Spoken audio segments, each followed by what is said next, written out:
Assalamualaikum warahmatullahi wabarakatuh. Perkenalkan, nama saya Sefildani, NPM 21040041 sesi B. Baiklah, saya akan membahas tentang teknologi sebagai basis mitigasi bencana. Pembahasan pertama yaitu konsep dasar teknologi sebagai basis mitigasi bencana. Yang kedua, implementasi teknologi sebagai basis mitigasi bencana di Indonesia. Dan yang terakhir, analisis peran strategis teknologi sebagai mitigasi bencana. Yang pertama yaitu konsep dasar teknologi sebagai basis mitigasi bencana.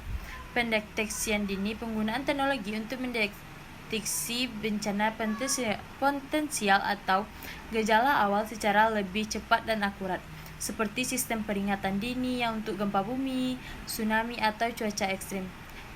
Komunikasi darurat, infrastruktur komunikasi yang tangguh dan andal, termasuk jaringan seluler, satelit, dan internet untuk mendukung koordinasi dan respon dalam situasi darurat. Selanjutnya, pemetaan dan analisis teknologi GIS, Geographic Information System, untuk pemetaan zona-zona risiko bencana, identifikasi infrastruktur kritis, dan perencanaan evakuasi yang efisien. Pemantauan dan prediksi, penggunaan teknologi pemantauan dan analisis dan data untuk memprediksi perkembangan bencana, seperti penggunaan drone untuk pemantauan kebakaran hutan atau penggunaan model matematis untuk memprediksi penyebaran epidemi. Kedua yaitu implementasi teknologi sebagai basis mitigasi bencana di Indonesia. Sistem peringatan dini, pengembangan dan penguatan sistem peringatan dini untuk berbagai jenis bencana, termasuk peringatan tsunami, gempa bumi, dan banjir dan selain sebagainya. Infrastruktur komunikasi, peningkatan infrastruktur komunikasi yang tangguh dan integritas, termasuk pemulihan cepat jaringan telekomunikasi pasca bencana.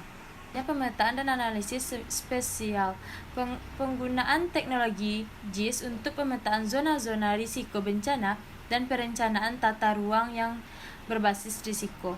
Pemantauan lingkungan, implementasi teknologi untuk pemantauan lingkungan seperti sistem pemantauan kebakaran hutan dan perubahan iklim untuk mengurangi risiko bencana alam yang disebabkan oleh faktor lingkungan. Yang ketiga yaitu analisis peran strategi teknologi sebagai mitigasi bencana. Respon cepat dan koordinasi, teknologi komunikasi respon yang lebih cepat dan koordinasi yang lebih baik antara berbagai pihak terkait dalam situasi darurat. Peningkatan kesadaran dan kesiapsiagaan, penggunaan teknologi untuk meningkatkan kesadaran masyarakat akan ancaman bencana dan meningkatkan kesiapsiagaan individu dan komunitas. Selanjutnya, optimasi sumber daya. Teknologi dapat membantu dalam optimasi penggunaan sumber daya dalam penggunaan bencana, termasuk alokasi tenaga kerja, peralatan, dan logistik. Pemulihan pasca bencana, implementasi teknologi dalam pemulihan pasca bencana untuk mempercepat proses pemulihan ekonomi, sosial, dan lingkungan. Bahwa dapat kita simpulkan, pemanfaatan teknologi sebagai basis mitigasi bencana memiliki potensi besar untuk mengurangi kerugian yang disebabkan oleh bencana serta memperkuat ketahanan masyarakat dalam menghadapi tantangan bencana yang semakin kompleks dan sering terjadi. Sekian, terima kasih. Assalamualaikum warahmatullahi wabarakatuh.